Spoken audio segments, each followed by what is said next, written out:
ಶುರು ಮಾಡ್ತೀರಾ. Back to back ಅಷ್ಟು ಸಿನಿಮಾಗಳು ಕೂಡ ಅಂದರೆ ಏನೇ ಗ್ಯಾಪ್ ಕೊಟ್ಟರು ಬೆಸ್ಟ್ ಕ್ವಾಲಿಟಿ ಆಫ್ ಕಂಟೆಂಟು ಕೊಟ್ಟು ಸೈನ್ಸ್ಕೊಂಡಿದ್ದೀರಾ. ಇಂಥ ಹೊತ್ತಲ್ಲಿ ಇಂಡಸ್ಟ್ರಿ ಪರಿಸ್ಥಿತಿ ಇವತ್ತು ನಿಮ್ಗೆ ಗೊತ್ತು. ಆ್ಯಂಡ್ ಈ ಒಂದು ಕಂಟೆಂಟ್ ಬಗ್ಗೆ ನಿಮ್ಮ ಮಾತು. ಎಲ್ರಿಗೂ ನಮಸ್ಕಾರ. ಸಿನಿಮಾ ಕಾರ್ಯಕ್ರಮ ಅಂದಾಗ ಒಂದು ಕಡೆ ಖುಷಿ ಆದರೆ ಇನ್ನೊಂದು ಕಡೆ ಜವಾಬ್ದಾರಿ ಹೆಚ್ಚಾಗ್ತದೆ. ಯಾಕೆಂದರೆ ಸಿನಿಮಾ ಆಡಿಯನ್ಸ್ಗಿಂತ ಹೆಚ್ಚಾಗಿ ಸಿನಿಮಾ ಕಷ್ಟಪಟ್ಟು ಮಾಡಿರುವಂಥ ಟೀಮು, ಪ್ರೊಡ್ಯೂಸರ್ಸು, ಅವ್ರ ಜವಾಬ್ದಾರಿ ಹೆಚ್ಚಿರ್ತದೆ. ಎಲ್ಲರೂ ಅವ್ರವ್ರ ಜೀವನ ನೋಡ್ಕೊಳ್ತಾರೆ. ಆದರೆ ನಿರ್ಮಾಪಕ ಅನ್ಸ್ಕೊಳೋನು ಮಾತ್ರ ಎಲ್ಲ ಖಾಲಿ, ಅಂಗಡಿಯೆಲ್ಲ ಖಾಲಿ ಆದರೂ ಅಂಗಡಿ ಹೊರಗಡೆ ನಿಂತಿರ್ತಾರೆ. ಸೊ ಹಂಗಾಗಿ ಇವತ್ತಿನ ಸಿನಿಮಾ ಜಾಲಿ, ಇಡೀ ಟೀಮ್ಗೆ ಆಲ್ ದಿ ಬೆಸ್ಟ್ ಹೇಳ್ತೀನಿ ನಾನು.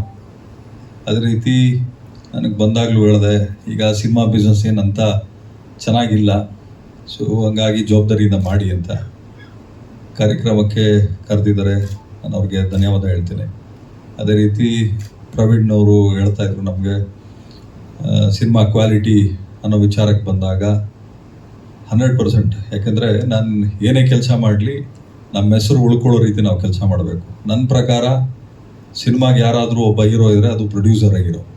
ಇದು ಯಾರೇನು ಮಾತಾಡಿದ್ರೂ ಪರವಾಗಿಲ್ಲ, ನನಗೆ ಅನಿಸಿರುವಂಥದ್ದು. ಏಕೆಂದರೆ ಯಾರೇನೇ ಕೆಲಸ ಮಾಡಿದ್ರು ಬಿಟ್ಟರು ಕೂಡ ಅಲ್ಟಿಮೇಟ್ಲಿ ಅಟ್ ದಿ ಎಂಡಲ್ಲಿ ದುಡ್ಡಿದ್ರೆ ಮಾತ್ರ ಸಿನಿಮಾ. ದುಡ್ಡು ಹಾಕೋನಿಗೆ ಫಸ್ಟ್ ಗೌರವ ಸಿಕ್ಕಿದಾಗ ಇಡೀ ಸಿನಿಮಾಕ್ಕೆ ಗೌರವ ಸಲ್ದಂಗೆ ಆಗ್ತದೆ. ತದನಂತರ ನಿರ್ಮಾಪಕರು, ಆದ ನಂತರ ನಿರ್ದೇಶಕರು ಬರ್ತಾರೆ. ಡೈರೆಕ್ಟರ್ಗಳಿಗೆ ಒಂದು ಕ್ಲಾರಿಟಿ ತಲೆಯಲ್ಲಿರಬೇಕು. ಏನು ಈ ಹಿಂದೆ ನೀನಾಸಂ ಸತೀಶ್ ಅವರು ಹೇಳಿದರು ಏನಂತ, ಒಂದು ಕ್ಲಾರಿಟಿ ಇರಬೇಕು ಸಿನಿಮಾ ಬಗ್ಗೆ. ನಾವು ಒಂದು ಜಮೀನು ತೊಗೊಳ್ತಾ ಇದ್ದೀವಿ ಅಂದರೆ ಪೇಪರ್ನ ಲೀಗಲಿಗೆ ಕೊಡ್ತೀವಿ, ಲೀಗಲಿಗೆ ಕೊಟ್ಟು ಲಿಟಿಗೇಷನ್ ಇದೆಯಾ ತಿಳ್ಕೊತೀವಿ, EC ಚೆಕ್ ಮಾಡ್ತೀವಿ.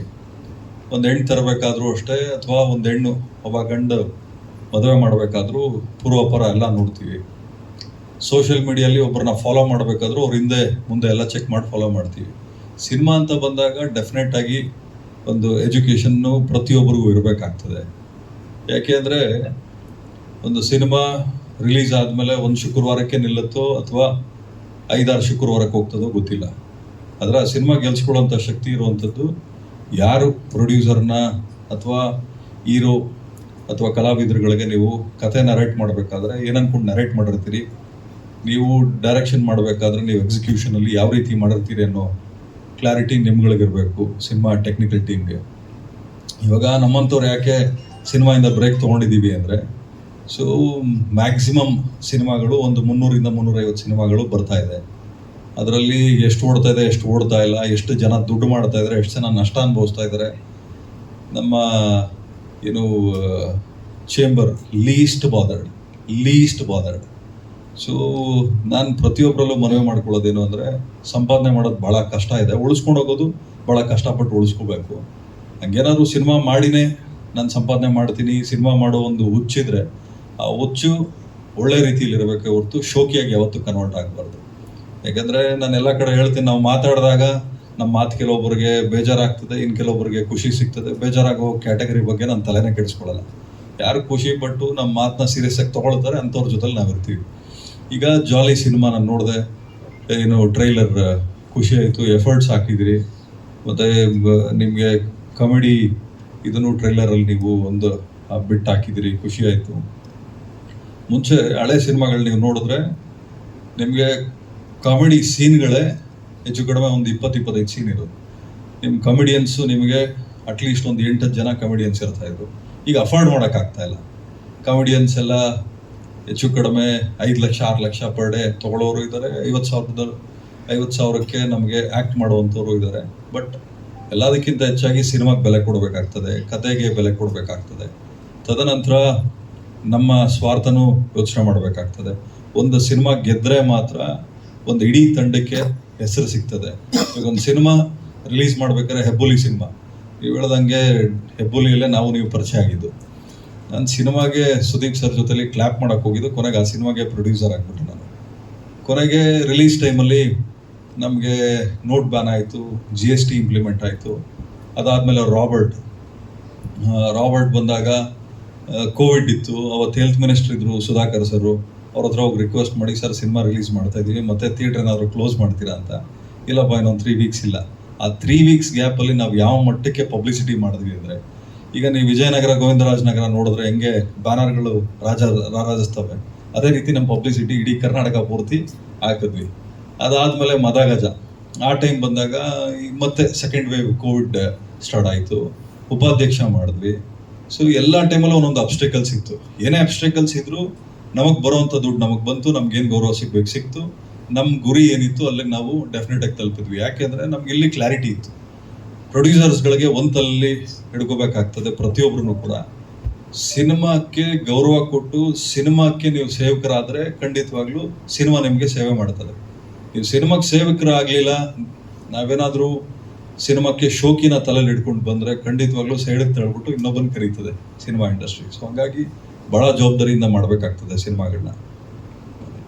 ಉಮಾಪತಿ ಸರ್, ಈಗಷ್ಟೇ ತುಂಬಾ ವಿಷಯಗಳು ಹೇಳಿದ್ರಿ ಇಂಡಸ್ಟ್ರಿಯಲ್ಲಿ ಏನೇನಾಗ್ತಿದೆ ಅಂತ. ಈ ಸಿನಿಮಾ ಟ್ರಾಫಿಕ್ ಕೂಡ ಪ್ರಾಫಿಟ್ ಲೆಸ್ ಆಗ್ತಾ ಇರೋದು ಕಾರಣ ಆಗಿರ್ಬೋದು. ಸರಿ, ಈಗ ಏನಾಗ್ತದೆ, ಮೋರೋವರ್ ಆಡಿಯನ್ಸ್ಗಳಿಗೆ ಆಪ್ಷನ್ಸ್ ಜಾಸ್ತಿ ಇದೆ.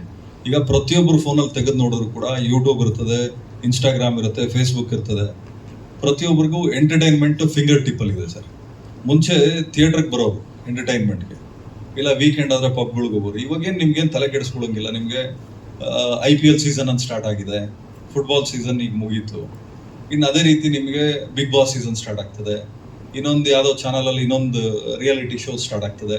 ಹೀರೋಗಳು ನಾವೊಂದು 10-15 ಕೋಟಿ ಕೊಟ್ಟು ನಾವು ಅವ್ರನ್ನ ಎಂಗೇಜ್ ಮಾಡಿದಾಗ ಅವ್ರೋಗಿ ಇನ್ನೊಂದು ಯಾವುದೋ ರಿಯಾಲಿಟಿ ಶೋಲ್ಲಿ ಕೂತಿರ್ತಾರೆ. ಸಿನಿಮಾಕ್ಕೆ, ಥಿಯೇಟ್ರಿಗೆ, ಸಿನಿಮಾಕ್ಕೆ ಜನ ನೋಡೋಕ್ಕೆ ಬಂದಾಗ ಟಿ ವಿಯಲ್ಲೇ ಫ್ರೀಯಾಗಿ ಬರ್ತಾರಲ್ಲ, ಥಿಯೇಟ್ರಿಗೆ ಯಾಕೆ ಬರಬೇಕು? ಸೊ ಎಂಟರ್ಟೈನ್ಮೆಂಟು ನಿಮಗೆ ಓವರ್ ಫೀಡ್ ಆಗ್ತಾ ಇದೆ. ಈಗ ನಿಮಗೆ ಮಳೆ ಬಿದ್ದಿದ ತಕ್ಷಣ ಹಿಂಗೆ ಬೆಂಗಳೂರು 10 ನಿಮಿಷದ ಮಳೆಗೆ ಮುಳುಗೋಗ್ಬಿಡ್ತದೆ.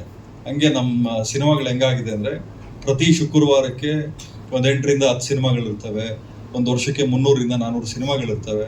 ಅದರಲ್ಲಿ ಯಾರು ಬಂದರೂ, ಯಾರು ಬದುಕಿದ್ರು, ಯಾರು ಹಾಳಾದರೂ ಗೊತ್ತೇ ಆಗಲ್ಲ. ಹೀರೋ ಆಗಿ ಕೂಡ ಆ್ಯಕ್ಟ್ ಮಾಡಿದ್ದಾರೆ, ಡೈರೆಕ್ಟರ್ ಆಗಿ ಕೂಡ ರೆಸ್ಪಾನ್ಸಿಬಿಲಿಟಿ ಸಿನಿಮಾ ಮೇಲೆ ತೋರಿಸಿದ್ದಾರೆ. ಭಾಳ ಖುಷಿ ಆಗ್ತದೆ. ಬ್ರಿಡ್ಜ್ ಯಾದವ್ ಅಂತ ಹೆಸರೇ ಭಾಳ ಚೆನ್ನಾಗಿದೆ ಪ್ರೊಡ್ಯೂಸರ್ದು. ಮತ್ತು ನಾಗಮಣಿ ಅಂತ, ನಾಗವೇಣಿ ನಿರ್ಮಾಪಕರು. ಹೀರೋ ಕಮ್ ಡೈರೆಕ್ಟರ್ ನೀವೇ ಇದ್ದೀರಿ. ನೀವು ಸಿನಿಮಾ ಬಗ್ಗೆ ಹೇಳಬೇಕು ಸರ್.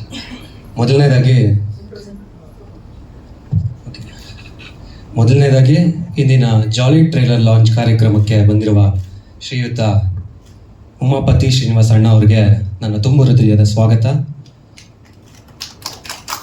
ಏನಂದರೆ, ಇವತ್ತು ತುಂಬ ಬ್ಯುಸಿ ಶೆಡ್ಯೂಲ್ಸಲ್ಲಿ ಕೂಡ ಒಂದು ಹೊಸ ಪ್ರತಿಭೆಗಳಿಗೆ, ಇಲ್ಲಿರೋರೆಲ್ಲ ಆಲ್ಮೋಸ್ಟ್ ಹೊಸ ಪ್ರತಿಭೆಗಳೇ, ಅವ್ರಿಗೆ ಸಪೋರ್ಟ್ ಆಗಲಿ ಅಂತ ಅವ್ರು ಬಂದು ನಿಂತಿದ್ದಾರೆ. ಸೊ ಅದೇ ನಮಗೆ ಒಂದು ದೊಡ್ಡ ಶಕ್ತಿಯಾಗಿ ಇದೆ. ಸೊ ಅಣ್ಣ ಹೇಳಿದ್ದೆಲ್ಲ ಕರೆಕ್ಟು, ಹೌದು.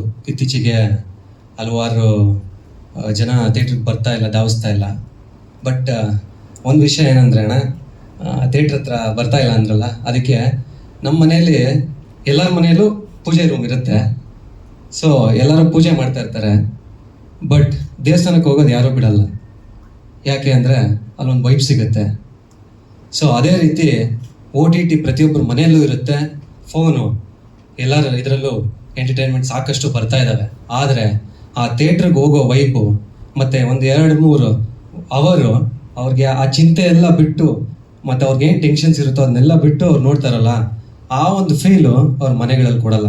ಸೊ ಹಾಗಾಗಿ ನಾನು ಪ್ರೇಕ್ಷಕರಲ್ಲಿ ಕೇಳ್ಕೊಳ್ಳೋದು, ಥಿಯೇಟ್ರಿಗೆ ಬಂದು ಸಿನಿಮಾ ನೋಡಿ ಅಂತ ಈ ಥರ ಹೇಳೋಕ್ಕೆ ಇಷ್ಟಪಡ್ತೀನಿ. ಮತ್ತು ಇಂಥ ಲೆಜೆಂಡ್ರಿ ಪ್ರೊಡ್ಯೂಸರ್ ಬಂದು ನಮ್ಮ ಸಿನಿಮಾಗೆ ಇವತ್ತು ಟ್ರೈಲರ್ ಲಾಂಚ್ ಮಾಡಿದ್ದಕ್ಕೆ ತುಂಬ ಧನ್ಯವಾದ ಅಣ್ಣ. ಹೋಲ್ ಜಾಲಿ ಟೀಮಿಂದ ಧನ್ಯವಾದ. ಒಂದು ನಿಮಿಷ ಅಣ್ಣ.